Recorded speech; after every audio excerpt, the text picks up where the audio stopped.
Ladies and gentlemen, this is very, very important in our country. We have tremendous pressures. We have large families. We have fathers, mothers, uncles, aunts, nephews, nieces, their fathers, mothers, etc. We have pressures from them. We have pressures from members of parliament. We have pressures from all sorts of people. And we lack the courage to withstand that pressure. This is very important for us in India. And that takes me to the next attribute: moral and physical courage. I do not know which is more important, moral courage or physical courage. Were I talking to a lot of soldiers, I would lay emphasis on physical courage. But since I'm only talking to a handful of soldiers, and mostly civilians, I will lay emphasis on moral courage. What is moral courage?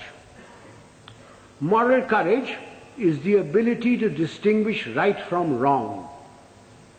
And having distinguished that, you must have the courage to stand up and say your piece, irrespective of what your superior thinks, irrespective of your colleagues, irrespective of your subordinates. You must have the courage to say so. A yes man is a horrible man. He must be shunned. He is a disgrace. He may rise very high. He may become a minister. He may become a field marshal. But he will never, never become a leader.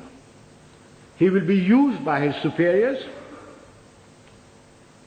He will be disliked by his colleagues, and his subordinates have no respect for them. Moral courage is essential. Now, since you wanted to know some examples of moral courage from my past, I will give you a little story.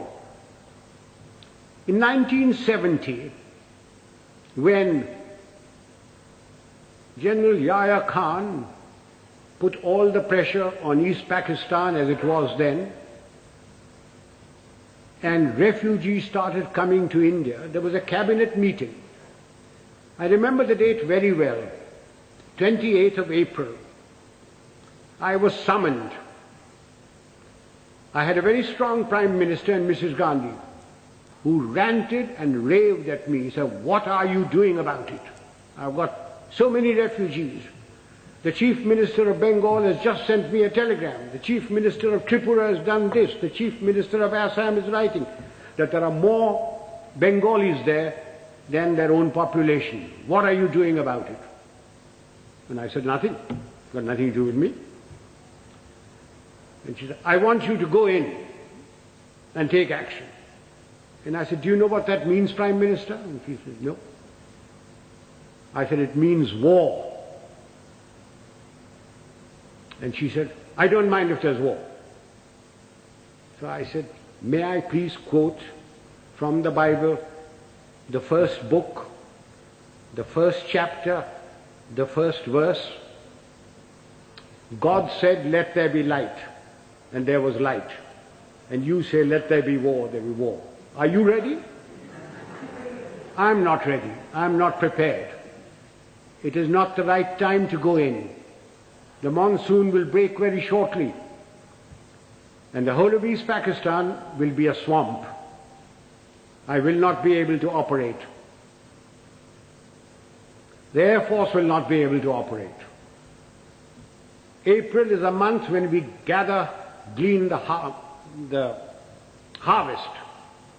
And the Agriculture Minister was Mr. Fakhruddin Ali Ahmed. And I said, "I will require every railway wagon, I will require every train, I will require all the road space to move my troops.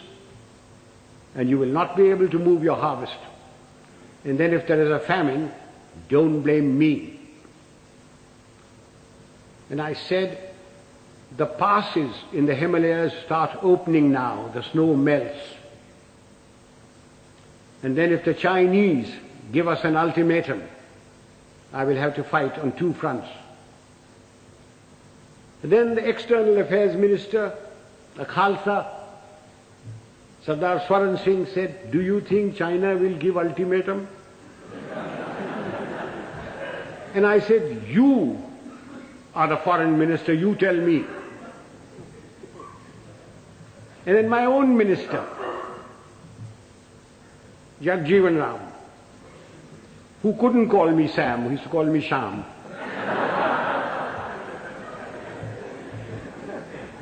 He said, Sham, maan jao na.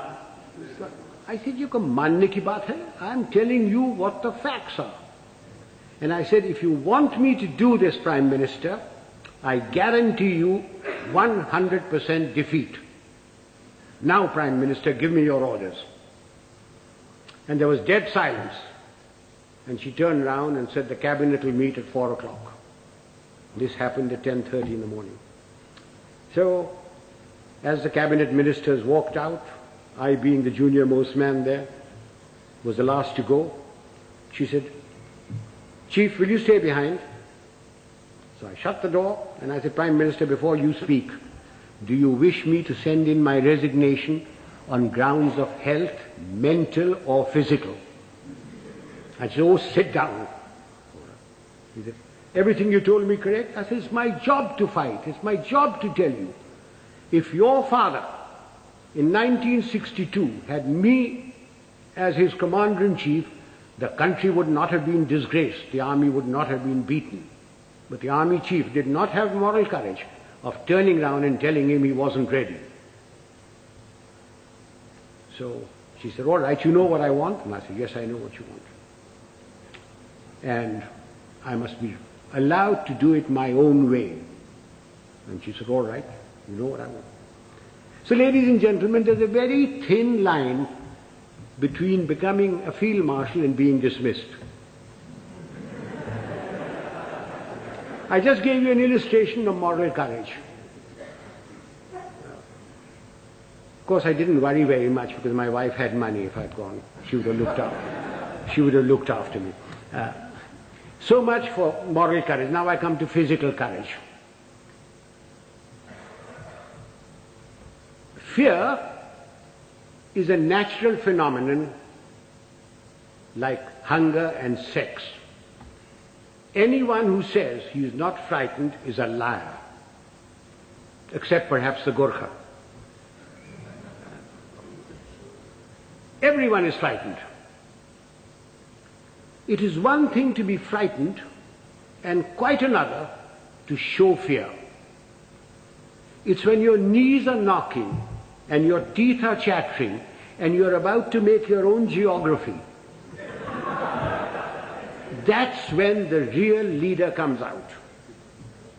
If once you show fear in front of men that you may be commanding, it doesn't matter whether they're soldiers, they are clerks, they're labor, there are students. Once you show fear, you should quit. Now again, General D'Souza said, I must give some examples from my own life. This was in Burma in 1942. I was commanding a Sikh company, big tough chaps, very fond of them. I had a man called Sohan Singh, big man, stood about 6'4". He had been promoted many times to Lance Naik, to Naik, and every time, because he was a Badmash, he was broken. We'd had lots of casualties and we had to make promotions. So we had a promotion conference with the commanding officer, and Sohan Singh's name came up, and I said, no use making him, he'll be broken tomorrow. So he was passed over. The conference finished, names were published. I came back to my Basha, where my company was in the jungle, and I found my senior Subedar, Balwant Singh, terribly worried. And he said, Saab, Sohan Singh ko kaid kar diya. I said, क्यों, क्या हुआ?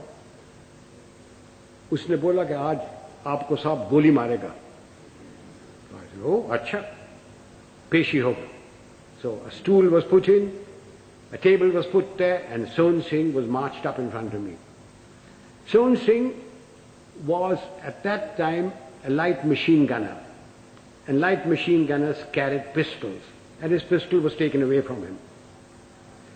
So he was marched up in front of me. The usual charge was read out, and I said, Son Singh, क्या बात है? साहब गलती हो गया. So I said, तुमने बोला कि तू हमको गोली मारेगा. So I picked up the pistol, loaded it, walked up to him, handed the pistol to him. I said, तेरा दिल है मारने का, मारो. And he said, नहीं साहब गलती हो गया. So I gave him a tight slap. I said, case dismissed, जाओ भागो. I went off to the mess, had my dinner, came back, and everybody in the company was very worried. And the Subedar Sahab, Balwant Singh said, नहीं साहब आज रात आपको गोली मारेगा. So I shouted out, Son Singh किधर है? Son Singh came along. I said, Son Singh आज रात मेरा बादशाह पर तुम सेंट्री होगा, और कल सुबह 5 बजे 1 मग्गा चाह और 1 मग्गा गर्म पानी दाढ़ी बनाने के लिए. कोई शक? बेशक, भागो. And I went in there. I was woken up in the morning by Son Singh with a mug of tea and a mug of hot water, and he followed me like a lamb throughout the conflict. Now, ladies and gentlemen, if you think I wasn't frightened, you are mistaken. I was terrified. But if I hadn't done that, and put Son Singh in the clink or something like that, everybody would have said, देखा हमारा साहब डरता है. Just an example of this. How often during riots and all that, some young sergeant with nothing but a little stick in his hand has walked in and quelled everything by showing courage. So physical courage is essential to leadership. You needn't be foolhardy like I was. I was very young. I don't know whether I do it today. But physical courage is essential.